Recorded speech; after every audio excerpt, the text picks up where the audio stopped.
Good day, everybody. Welcome to the Deal Scout. On today's show, we're going to have a conversation with a serial entrepreneur who's going to share his story and then give you some insights into the way he sets up his life and business. So, Eric, welcome to the show, man. Thank you for having me, Josh. It's a pleasure. Yeah, Eric, where do you hail? Where's home for you? New Jersey. I spent some time in Miami. I studied at University of Miami a while back, and I did some time in Florida. But yeah, I'm a New Jersey boy through and through. Okay. And I know you've got a lot of, we've had some conversations in the green room prior to recording, and you've got a lot of things going on for you. So when someone meets you and they go, Eric, what do you do? How do you typically respond?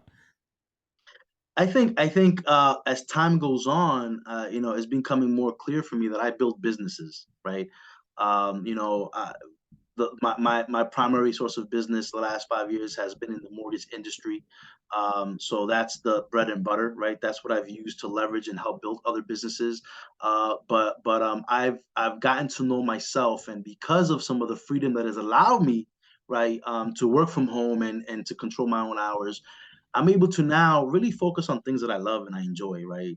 So in the end, I think that I'm developing some good business fundamentals to go and exit from my business, right?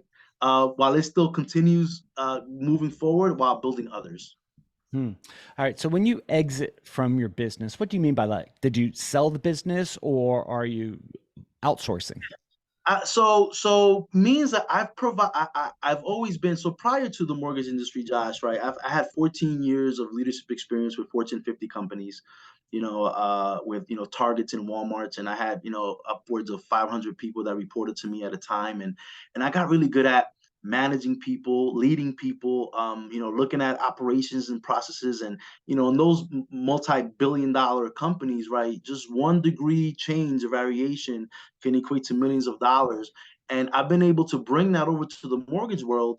And I always look at it, how can I do this faster, right? Smarter, without having to be in the weeds as much. And I entered the business with that in mindset as a CEO instead of just a mortgage loan originator.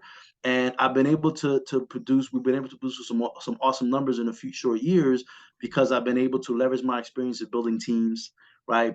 Outsourcing some of those tasks allows me to step away and be the face of the business to continue to make it grow to a point where I can teach people and hire people to run the business without even me being part of it, right? And I tell people all the time with my volume, right, that I'm pretty much done working on mortgages, before 9 a.m. Yeah.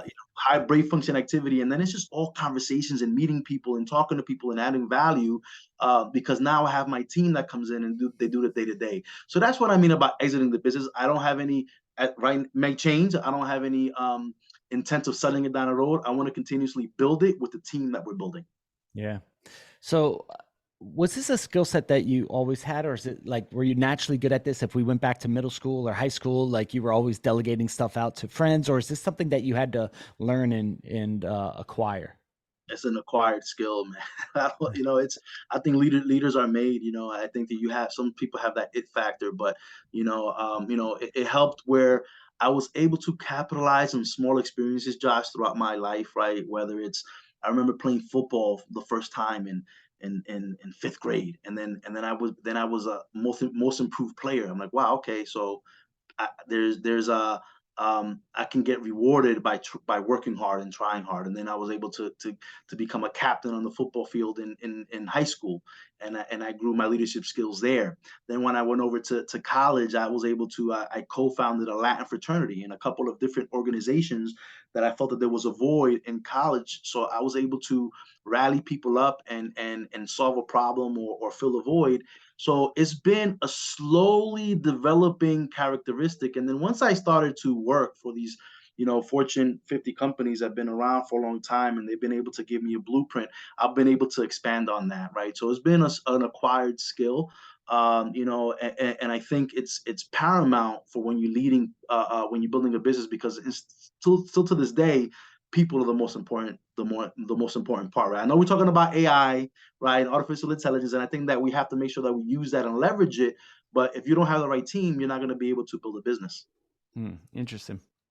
So kind of give us the first point. You talk on the leadership side of things of how you kind of fifth grade played ball, most improved, captain high school, and then starting your own fraternity groups and all this stuff, and then it led you into sharpening, building the skill, and then sharpening the skill in leadership. But what about Yeah. entrepreneurship? At like were there some milestones that you hit that kind of like catapulted you forward and that you compiled your successes? Like what did that look like?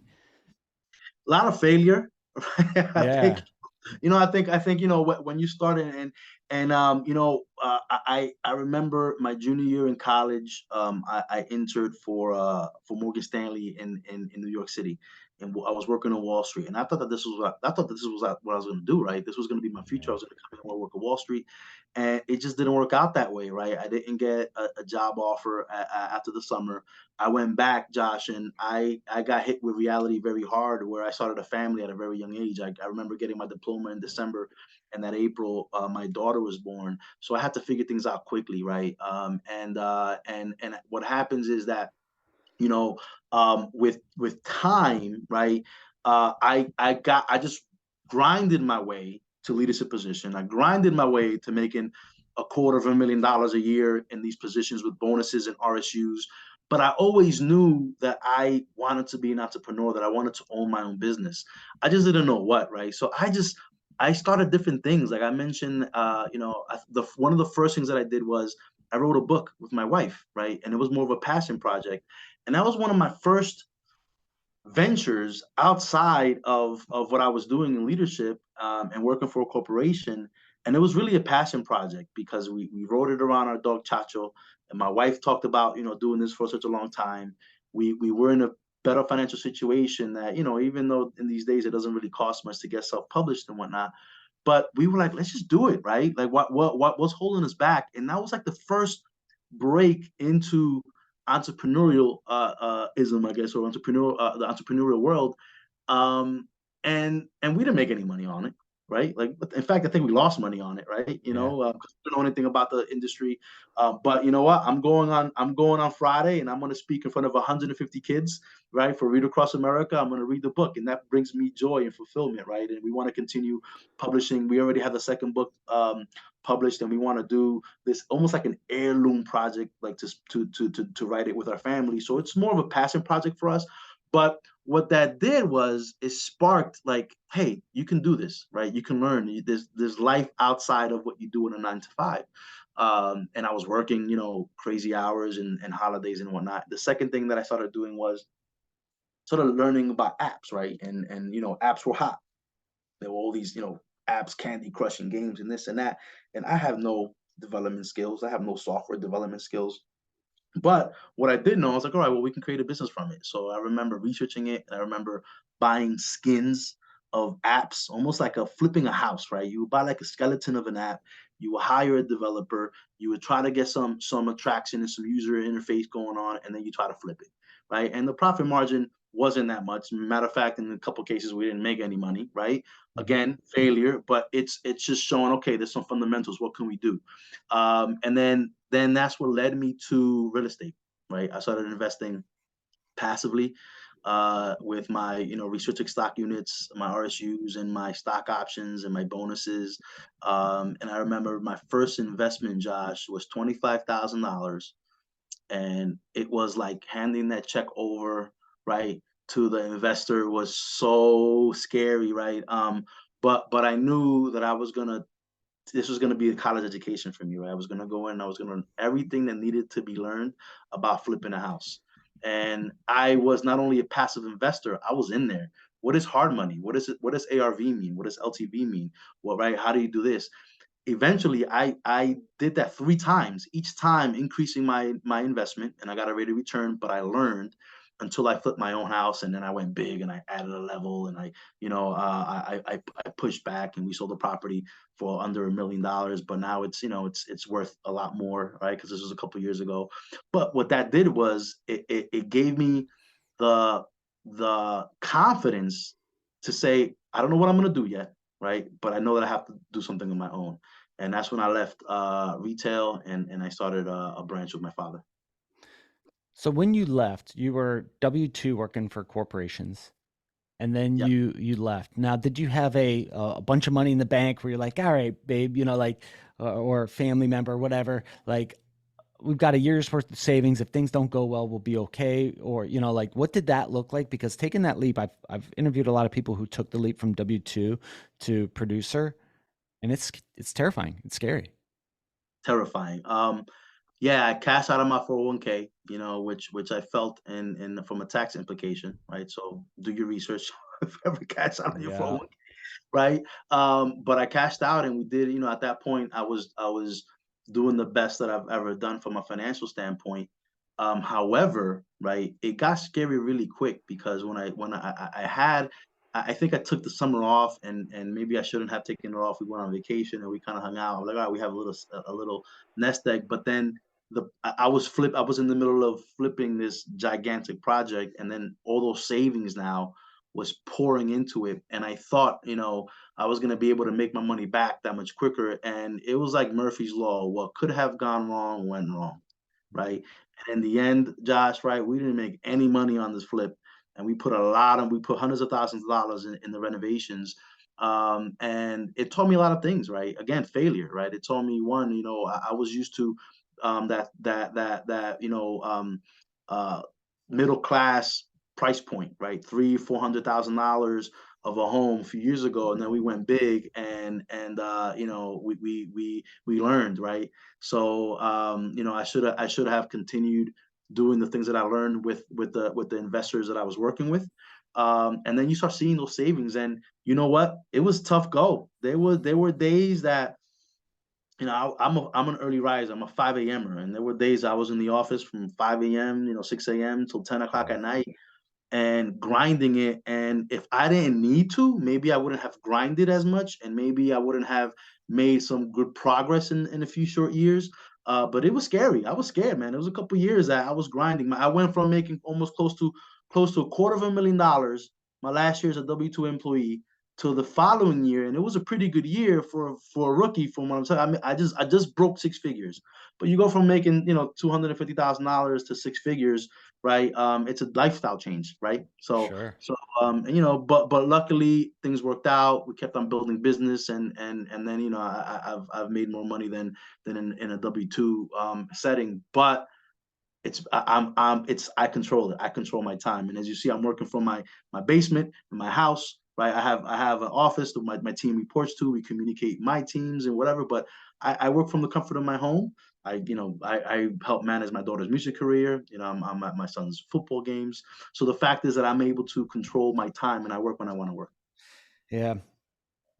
Was there ever a time you saw the savings account start to go down? You cashed out the 401k, right? Like, then your brain switches from, like, I think people jump into something because they're like, oh man, sky's the limit. I could have, and I can make all this money and this stuff. And then when you start seeing things dwindle, your scarcity brain kicks in, and you start holding on to things, right? Yeah. There's a fear pattern that happens. Like, how Yeah. did that affect you? Oh, tremendously, man. And I think it affected my family. And when I make those decisions too, I have to understand that, it's not just me because, man, you know what? I'll sleep on a couch. I don't care, right? Right. But I have to worry about my wife and my kids and their future. So yeah, it affected me. I woke up with like, okay, here we go again. I remember having this nervousness, but I think that nervousness is what drove me to be successful. And I was just a madman, right? I was out there talking to people, meeting people, getting good at my craft. I'm honestly, Josh, right? Like right now, talking about savings and dwindling, a lot of people in my position and in this industry seeing the same thing. I'm seeing it, right?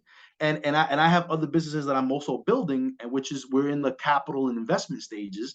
So there's a little bit of nervousness right now. We're going through some nervousness, right? So anybody that tells you otherwise, right? We're going through, and we got to say, okay, well, what can we do? It allows us to really watch our expenses more closely than ever. Because when Mhm. money's flowing in, you don't watch, you don't watch it as closely. But I really believe that if we continue to get better during this tough time, we're going to take away market share. And we're just going to be better leaders and better business owners and operators, right? Once we get through what we're going through right now. Yeah. So as you're building business, you say your daughter's in the music industry. You have a a branch office for a loan for mortgages, right? Home Yes. mortgages, Yeah. and then you also have some type of outsourcing business. Is that right? Yeah. So going back to leveraging people and systems, right? I learned in this industry early on, about virtual assistants, right? And I was fortunate enough to meet some people that they use that part of their business where they outsource people in the Philippines or in South America, and they train them for certain tasks. A lot of times it's just cold calling and just calling prospects, so that way they can get them on the phone with a professional to try to help set up an appointment or go for a listing appointment or whatever the case may be. So I learned that pretty quickly, right? Within the first couple of years, I hired my own virtual assistant, and she's still with us now. And then we just started to expand on it because now it was a service that I was able to provide as I continue to build my referral partners, right? Which is something that I always look at. How can we differentiate ourselves? Because we all do the same thing, right? Who you work with is what matters, right? In this Yeah. industry, there's slight degrees of variation, but we're all regulated the same, right? In most cases. So now we got to say, well, what can I do to add value to the people that I work with, right? And then I started kind of expanding it, and just recently I hired a video editor, right? What takes time, right? In Yeah. video editing. I mean, you do this for you do this on a regular basis, right? Anybody can turn on a nice camera, right? Or even the new iPhone, and you're gonna get great footage. But it's the editing of that footage that takes time, right? And it costs money. So I have my own video editor in the Philippines, right? So now I can create more content. I can just when I get inspired, I can shoot it, or I can hire a videographer, to just coach me through certain things. And now, right, it reduces the cost because I can outsource video editing. But then not only that, I'm able to provide that service as well for the people that I'm working with, right? Which is a big cost saver. So, outsourcing these things, and you know what? All these multinational corporations, all these big corporations, where they outsource, they move their operations outside of the country, or they produce one segment of their product in one country, another segment, right? So in the end, right, if these big corporations are doing it, why not us as solopreneurs, right? Why can't we do it? So I've been building that business, and then I started coaching. I'm part of a coaching platform, and I started teaching more classes, and I started being invited to more speaking engagements. And whenever speak about virtual assistants and outsourcing, people they started to be interested in that a lot more. So then I said, well, why don't I monetize that, right? Why don't I just build my own company and offer that as a service? And that's what we did, and we're building that as we go, and we have certain packages, and the cool thing is that it's not just for the real estate and mortgage industry, which is what we started with, because this is what we know, right? And I think we can get some good results there, because that's what I've been living and breathing for the past 5 years. But this can really go across any industry, right? If you want an assistant, even if it's a part-time video editor, whatever it is that you do, you got to think to yourself, okay, well, if I'm doing something that's not making me money, can I hire, right, somebody for it? Can I train somebody for it? And one of the cheapest ways to do it is to outsource. Yeah. What are the fears of outsourcing? So you kind of got your first knack in, your first at bat in it when you were writing that book. And you're like, wait a second, there's some things that I don't know how to do. Yeah, And you yeah, use that as a test, and now you have an outsourcing company, right? yeah. So what are some of the fears of outsourcing or working with someone over in the I, Philippines? I think people, like, one of the first things people say is about how's the accent? Do they, right, like, do they speak English? And yeah, they're one of the most highly trained outsourcing countries, and they really focus on that. But when you look at that, when we call customer service on our phone provider, cable provider, we're speaking to somebody outside of the U.S. And you can choose who you hire, but I think the biggest fear is the training piece, right? Because people can go on these Upworks and Fiverr or Fiverr. I always forget how to pronounce that app, right? But you can go and you can hire your own people, but are you going to spend the time to train them, right? And that investment is what scares people, right? Because if people expect people just to come in and know automatically what to do. Listen, this is part of your team. It's your job to train them, and it might take you 30 days to get them, somewhat efficient, and 60 days and 90 days. But guess what? After 6 months, a year, they're only going to get better and more efficient. and they're going to be with you forever as long as you continue to reward them and incentivize them and promote them, right? My first VA is like my manager of the VAs now, right? Where she's gotten paid, with raises, because I want to make sure that we treat it just like any other company, but it's still pennies on the dollar of what you would have to pay somebody here in the U.S., right? So it's just, I think that fear is, hey, do I have time to train them? And sometimes people aren't the best trainers themselves. They might be great executors, right? But it takes a special kind of individual to train people, right? So you have to make sure that if you are going to hire a VA and you are going to train them, that you're giving yourself a nice training calendar and invest time into them. But it's only going to come back to you tenfold. Yeah. So as a deal maker, right, leveraging virtual assistants or outsourcing these kind of things, like I'm in real estate. How could why should I use a VA? Why should I outsource, especially for deal makers? Like, what are some ways that I can outsource some of the deal making process? I mean, as a realtor, if you're doing anything that that's paperwork related, right? That's not putting you in front of people, right? And prospecting and getting those listings, which is right now, Josh, is that's the name of the game, is inventory, right? We just need the inventory.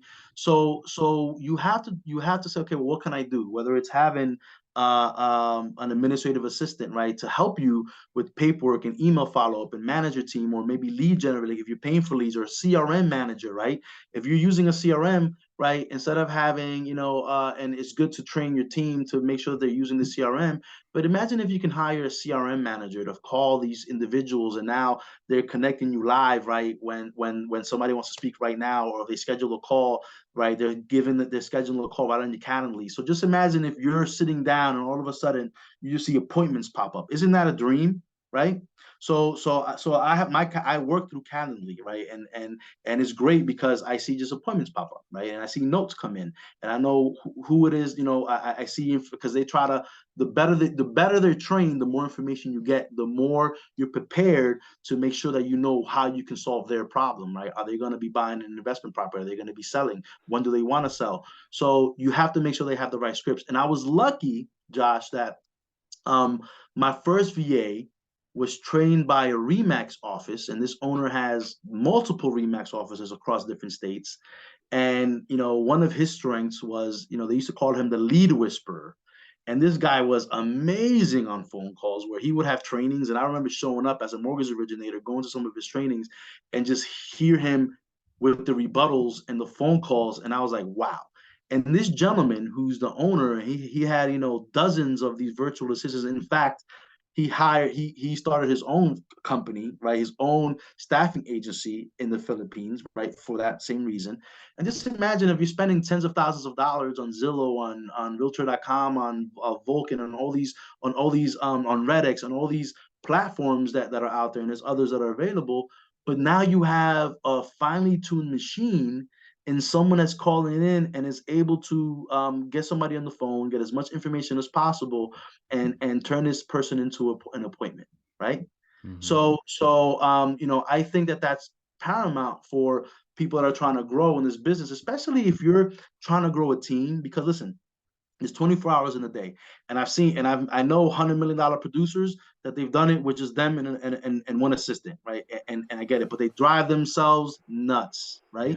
Yeah. So just imagine if you can have somebody at a relatively low cost that's going to be loyal because you're paying them, right? And you know that one of the things about teams, Josh, is there's a lot of turnover in real estate and mortgages.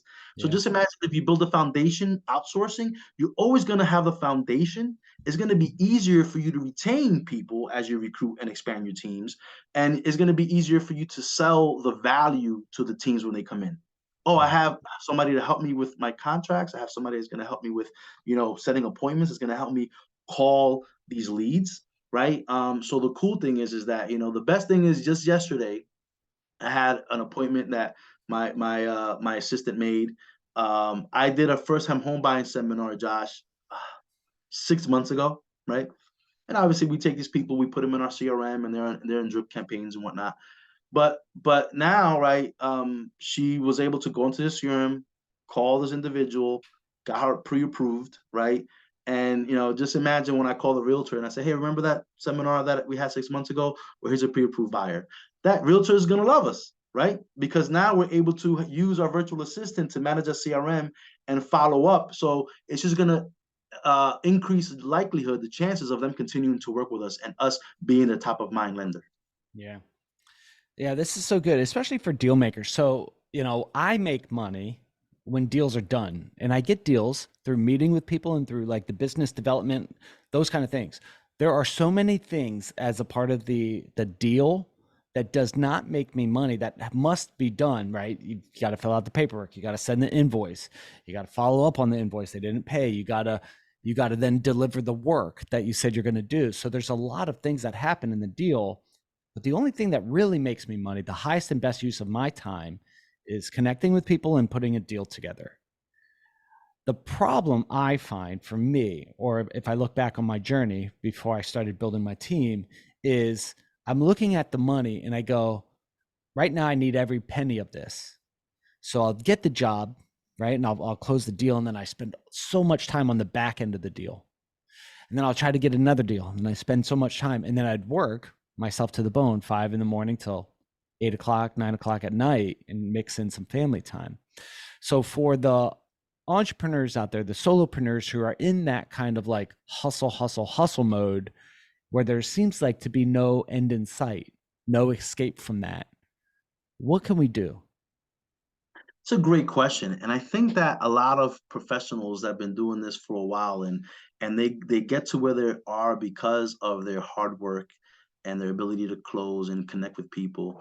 What tends to happen though, right, after a few years, you plateau, and what it is, it's a wave, right? You go up and you go down and you go up and you go down because the busier you get, then you're there keeping everything together. And then you're not out there with the money making activities, you're not prospecting. So then your pipeline goes down and then you go up again. So you already have the skill set to go up. The issue is, right, what is the bottleneck that allows that pipeline to go down? You have to now input people into that pipeline to take away that time from you so you can continue to do what you do and you've already proven. So instead of going back down, right, you continue to go up. And our businesses and in real estate should continue to go up. Now I understand we're in a time right now, we're talking about recessions with interest rates and inventory, and I get that, right? And I think everybody's seen a slash in sales, but the last couple of years it was record sales, right? You Mm-hmm. know, we don't have to go into this. I think that the government um, reacted way too late with stopping quantitative easing, which allowed where the rates shot up and it gave everybody this shock. They should have done that a year ago, right? Because they invented this process, right? After 2008. And again, that's a whole nother. We could talk about that for hours. But what happens is that people broke records for 2 years. And if you were making all this money in a couple 2 years ago, Mm-hmm. and you prepared, right, for what was going to come, because everybody knew what goes up must come down, right? I know realtors that are still in really good shape because they took that money and they didn't increase the quality of they didn't, right, get a bigger house or get a nicer car. They took that money, invested it, bought properties, right? I was talking to a good friend of mine, just sold his house. He didn't know if he wanted to sell his house or not. Just sold his house, and but he's been reinvesting it in properties, and he has a nice stream of income. Where if he doesn't sell a house for a few months, he's fine, right? Yeah. So I think it's about knowing that real estate is cyclical, but in the end, right, it's all relative. It's like a curve system, right? So okay, everybody's sales drop, but right, are you doing the things and are you putting things in place so you can continue to increase now? Because what's going to happen is when the market when it picks up again and rates drop, hopefully, I think when they drop into the fives, we're going to see a really nice boom in activity. But what happens is that now, right, it may not equate into sales, but you take away that market share. So when things get better again, you're the one in control. Yeah. So my advice is invest in your team, invest in your process, invest in yourself. You have to believe. I understand that you have to watch expenses and you have to cut it, but there's a lot of other ways I think that you can cut expenses. And hiring a virtual assistant, guys. I mean, you can get somebody for $3 an hour. Started for 20 hours a week part time, right? train that person. You're not going to see that ROI right away. It's going to take months, right? But you got to believe in it. Just like in anything you do, Josh, you know that whether you're going to do mailers, whether you're going to farm in a specific area, whether you're going to do, it takes time to measure the ROI. You got to just be consistent at it, right? So now if you do that and you start part-time first, you can do that. Start part-time. Business goes up, then you increase full-time. You have that now as a leverage to recruit other people in your team that they can use. Okay, so now I have this person produced, $10 million in volume last year. Let's just go ahead and say that they're gonna produce $4 or $5 million this year. Now this person can work more because I have another person in my team that I was able to recruit because I am providing the systems and processes in place to make this person more successful. And that's what we have to do as team leaders, is right. What can we do to allow our team to be the most successful as possible? Right. We have to really be CEOs of our business. Yeah. Using that example, if we hired someone at $4 an hour, 20 hours a week, that's 300. I had to do the math on the calculator. Not that smart where I could just fire it off in my brain. But just to give a frame of reference, we could get someone 20 hours a week, 4 weeks in a month for under $400, essentially. If they're just doing, basic tasks, right? You could start small and get in them. Like the other day I was looking at parcel, in real estate, and I was looking at parcel research, and we were doing, looking at finding phone numbers and making phone calls. Like my job is to essentially get the deal. But man, that could have saved me tons of time, and I could have worked on 4 deals instead of 1 deal. And sometimes I have to kick myself. I'm like, why am I doing these tasks? Because I'm like, I need to go hire someone. Well, then I got to train them and I got to do this. I'm just going to do it myself. And I fall into that trap often. And I got to keep on remembering highest and best use, Josh, highest and best use, Josh, especially as a deal maker who 1 deal can make tens of thousands of dollars. Yeah. And here I am trying to save $300 a month. And that's when you look at your expenses, and I can guarantee you, I know I did this. Yeah. I look at my expenses and I saw my DoorDash and my Uber Eats bill, right? And Yeah. my wife cooks, but like Friday, sometimes Saturday, we go crazy. Or if you go out and you spend a couple $100 on dinner or what, and listen, you have to enjoy life, right? But just imagine, just by cutting a couple things off, you don't think you can save $400 a month to now make your business better? You can, right? You got to just make sure you prioritize. Yeah, no, this is so good.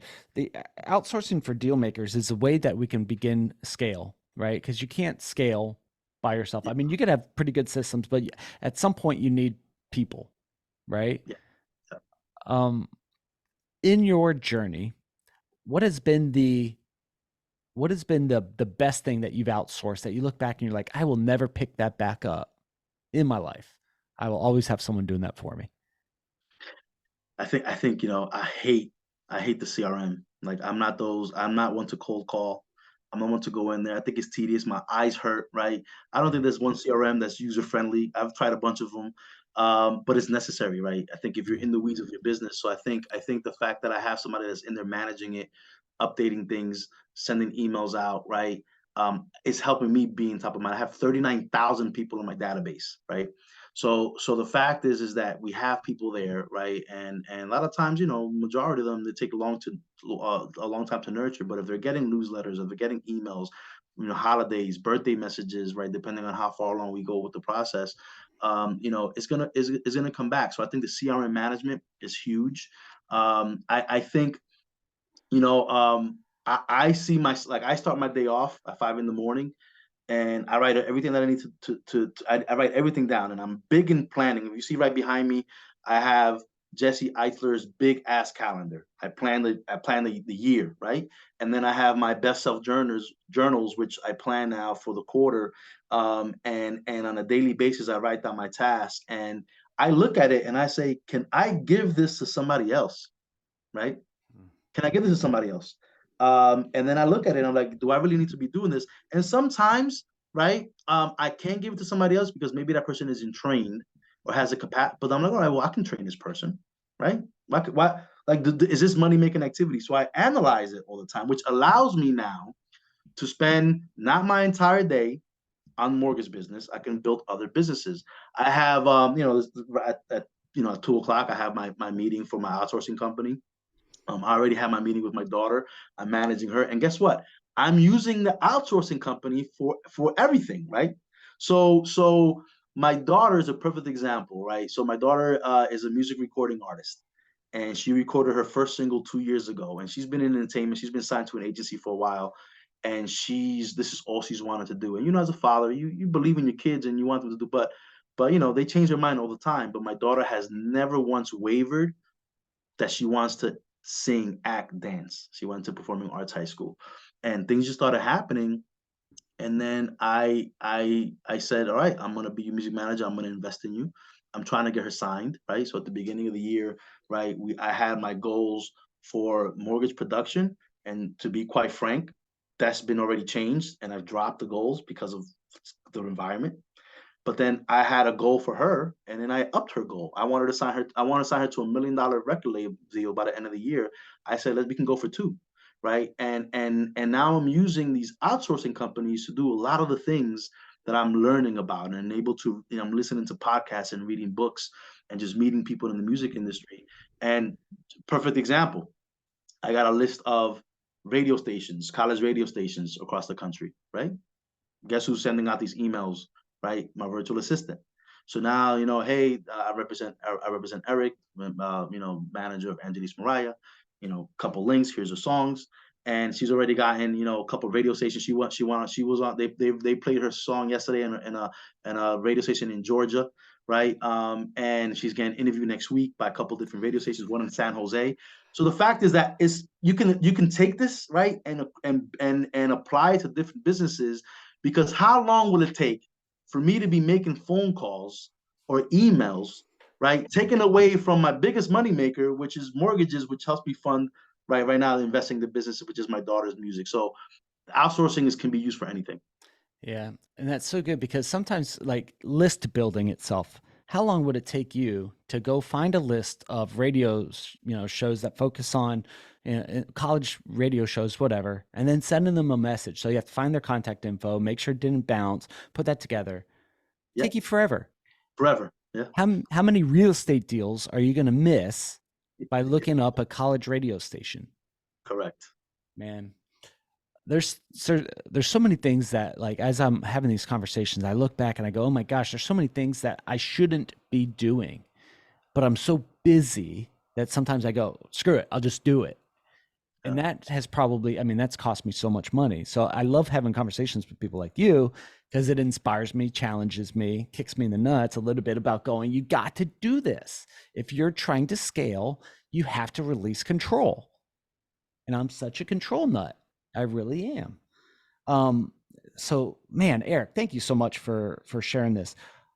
There's people in the audience who need help doing this, right? They're visionaries like me, and they're running businesses, super busy, can't catch a breath, and we need people like you to encourage us, to inspire us, to educate us, but maybe even hand walk us through this. Where can people go to connect with you and learn a little bit about outsourcing? Yeah, you know what? You can always follow me on my Instagram handle, the Eric Estevez, EricEstevez. I have my link tree right on there. And you can also go on my website, right? I have a website, hustlehardandsmart.com, right? And on there, I have a PDF, 10 steps to building businesses, and in one of them, right, I talk about leveraging your time to delegate, and so you can focus on your strengths. Exactly what we've been talking about. And there I have a link for my company SourceWiz, right? So you can actually click on that, and whether it's my company or you go on Fiverr or Upwork and train them on your own. But my job is to continue connecting, and I like to provide value, right? And that is what fulfills me, right? When I can impact people and provide value, and hopefully down the road monetize it, and somehow, whether it's if they don't use my SourceWiz company, I develop a relationship, maybe I can help them with a mortgage down the road. So I like to connect and I like to provide value. I'm a big Gary Vee fan, right? He talks about give, give, give, and you will receive. I live by that mantra. Yeah. During this interview, there's probably a question I should ask that I didn't ask. So, what question should I have asked you? Ah, man, that's a great question. I think just again, I'm gonna go through these steps real quickly. I really kind of like look at what fundamentals can I apply to any business that I'm trying to build. And you know what? Here's the thing, Josh, man. The reality of the matter is that in today's economy, in today's world, right, people have side hustles, right? Mhm. You have their main job and then they have side hustles and they're trying to build some things. And I think that, building businesses is the fabric of this country. But so I think people have to be like, okay, well, if they want to start any business, what are the fundamentals? And I think I have a 10 step, and I'm always, it's a living, breathing document, right? Mhm. But I had to kind of sit back and think about it. I'm like, okay, well, how can I apply it? And go through them real quickly. Number one, set your goal, right? You're gonna do, right? What's your goal at the end of the year? And put a dollar sign in. If you want to earn $50,000 doing this, if you want to earn $20,000 doing it, really, I do these classes all the time for realtors and mortgage originators. What's your goal, right? Then number two, you got to reverse engineer that, whatever it is. Mhm. So, which means that break that down by the month, by the week, right, by the day, right? What is it that you're going to do in order to achieve that goal?